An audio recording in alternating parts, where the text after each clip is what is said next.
TDP అధినేత చంద్రబాబు రాజశ్యామల యాగం ముగించుకుని భాగ్యనగరం బయలుదేరారు. రేపో మాపో ఢిల్లీ వెళ్లే అవకాశం ఉందని చెబుతున్నారు. బీజేపీ జాతీయ కౌన్సిల్ సమావేశాలు ముగియడంతో ఎన్డీఏలో చేరే కొత్త మిత్రుల కలయిక ఢిల్లీలో ఉంటుందని చెబుతున్నారు. ఇందులో భాగంగానే బీజేపీ ఆహ్వానం మేరకు చంద్రబాబు, పవన్ ఢిల్లీ వెళ్తారని రెండు పక్షాల్లో ప్రచారం జరుగుతోంది. ఈ నెలాఖరులో పొత్తులపై స్పష్టత, అభ్యర్థుల జాబితా ప్రకటిస్తారని ఇరు పక్షాల నేతలు చెబుతున్నారు.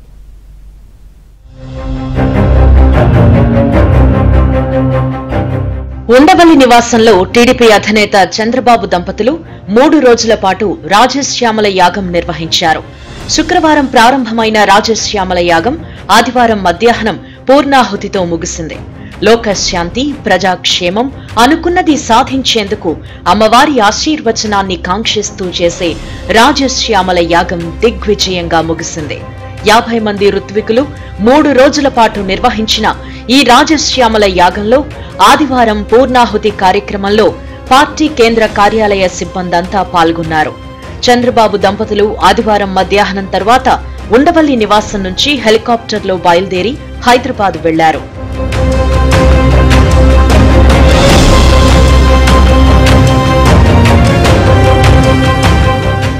సోమవారం నుంచి అభ్యర్థుల ఎంపికకు తుది కసరత్తు నిర్వహించనున్నారు చంద్రబాబు నాయుడు. ఇప్పటికే దాదాపుగా 110 నియోజకవర్గాలలో అభ్యర్థుల ఎంపికపై స్పష్టత రావడంతో అనేక మందిని హైదరాబాద్, ఉండవల్లికి పిలిపించి 1-to-1 సమావేశాల్లో అంతర్గతంగా సంస్థాగత లోపాలుంటే వాటిని సరిదిద్దుకునేలా దృష్టి పెట్టాలని సూచించారు. రానున్న ఎన్నికల్లో మీరే అభ్యర్థి అని కూడా అనేక మందికి గ్రీన్ సిగ్నల్ కూడా ఇచ్చారు.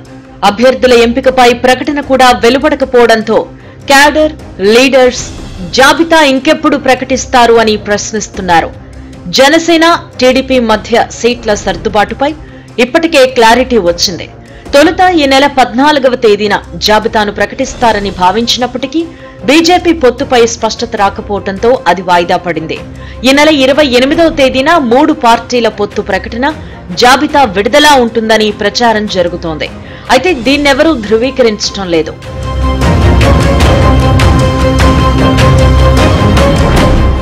పొత్తులపై క్లారిటీ వచ్చిన వెంటనే జాబితా ప్రకటిస్తారు అని పార్టీ నేతలు చెబుతున్నప్పటికీ క్యాడర్, లీడర్లలో మాత్రం ఉత్కంఠ తగ్గడం లేదు. అధికార పార్టీ ఇప్పటికే 7 జాబితాలను ప్రకటించింది.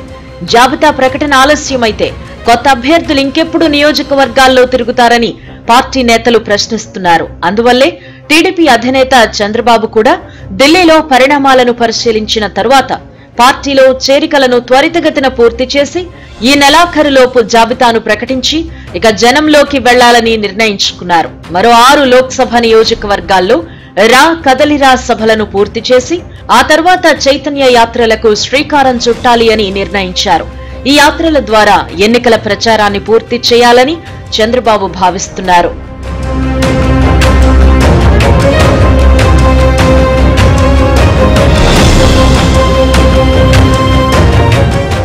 ఇప్పటికే పార్టీ జాతీయ ప్రధాన కార్యదర్శి నారా లోకేష్ యువగళం పాదయాత్రలో తిరిగిన 70 నియోజకవర్గాలు మినహా మిగతా 120 నియోజకవర్గాల్లో శంఖారావం పేరిట సభలు నిర్వహిస్తున్నారు. ఈ సభల్లో ఆయన నేరుగా పార్టీ కార్యకర్తలు, ద్వితీయ శ్రేణి నేతలతో భేటీ అవుతున్నారు. ఒకవైపు లోకేష్, మరోవైపు చంద్రబాబు, ఇంకోవైపు జనసేనకు కేటాయించే నియోజకవర్గాలలో పవన్ కళ్యాణ్ పర్యటనలు జరుగుతున్నాయి. దాదాపుగా జనసేన, తెలుగుదేశం ఎన్నికలకు పూర్తి స్థాయిలో సన్నద్దమవుతున్నాయి. చంద్రబాబు, పవన్ ఢిల్లీ పర్యటన తర్వాత సీట్ల సర్దుబాటు, పొత్తులపై మరింత క్లారిటీ రానుంది.